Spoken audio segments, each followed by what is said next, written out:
ಎಲ್ಲರಿಗೂ ನಮಸ್ಕಾರ. ಒಬ್ಬರು ಗಡಿಗೆ ಹನುಮಂತ ಸಾವ್ಕಾರ ಕಾಲ್ ಮಾಡಿದ್ರು, ನಮ್ಮ ಹೊಲದಾಗ ಒಂದು ಹಾವು ಐತಿ ಬರ್ರಿ ಅಂಥೇಳಿ. ಅಲ್ಲಿ ಹೋಗಿ ನೋಡಿದಾಗ ಇದೊಂದು ಮಣ್ಮುಖ ಹಾವು ಇತ್ತು ನೋಡ್ಬೋದು. ಇಂಥ ಹಾವು ಎಲ್ಲೇ ಕಂಡ್ರು ನಮ್ಮಂಥ ಉರೋಗ ರಕ್ಷಕರು ಕಾಲ್ ಮಾಡಿರಿ, ಅವ್ರು ಬಂದು ಹಿಡ್ಕೊಂಡು ಹೋಗ್ತಾರೆ ನೋಡ್ಬೋದು. ಯಾಕಪ್ಪ ಅಂತಂದ್ರೆ ಈ ಹಾವಿಗೆ ವಿಷ ಇರೋಂಗಿಲ್ಲ ನೋಡ್ಬೋದು. ಇಂಥ ಹಾವು ಎಲ್ಲೇ ಕಂಡ್ರು ನಮ್ಮಂಥ ಉರೋಗ ರಕ್ಷಕರು ಕಾಲ್ ಮಾಡಿರಿ, ಅವ್ರು ಬಂದು ಹಿಡ್ಕೊಂಡು ಹೋಗ್ತಾರೆ ನೋಡ್ಬೋದು. ಯಾಕಪ್ಪ ಅಂತಂದ್ರೆ ಈ ಹಾವು ಕಡಿತದ, ಬಟ್ ಈ ಹಾವಿಗೆ ವಿಷ ಇರೋಂಗಿಲ್ಲ ನೋಡ್ಬೋದು. ಇದು ಇಲ್ಲಪ್ಪ ಅಂತಂದ್ರೆ ಒಂದು 2 ರಿಂದ 3 ಫೂಟ್ ಉದ್ದದ. ಇಂಥ ಹಾವು ಎಲ್ಲೇ ಬಂದರು ಯಾರೂ ಸಾಯಿ ಹೊಡ್ಯಕ್ಕೆ ಹೋಗ್ಬೇಡ್ರಿ. ನಮ್ಮಂಥ ಉರೋಗ ರಕ್ಷಕರು ಇರ್ತಾರೆ, ಅವರು ಅಂಥವ್ರು ಕಾಲ್ ಮಾಡಿದ್ರೆ ಸಾಕು, ಅವ್ರು ಬಂದು ಹಿಡ್ಕೊಂಡು ಹೋಗ್ತಾರೆ ನೋಡ್ಬೋದು.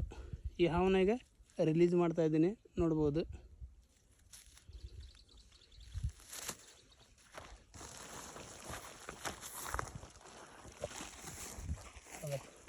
ಇದಕ್ಕೆ 2 ಬಾಯಿ ಅಂತ ಹೇಳ್ತಾರೆ, ಮೂತಿ ಅಂತಾರೆ. ಇದು ಏನೈತಲ್ಲ, ಇದು ಬಾಲ ಐತಿ, ಇದು ಮೂತಿ ಐತಿ ನೋಡ್ಬೋದು.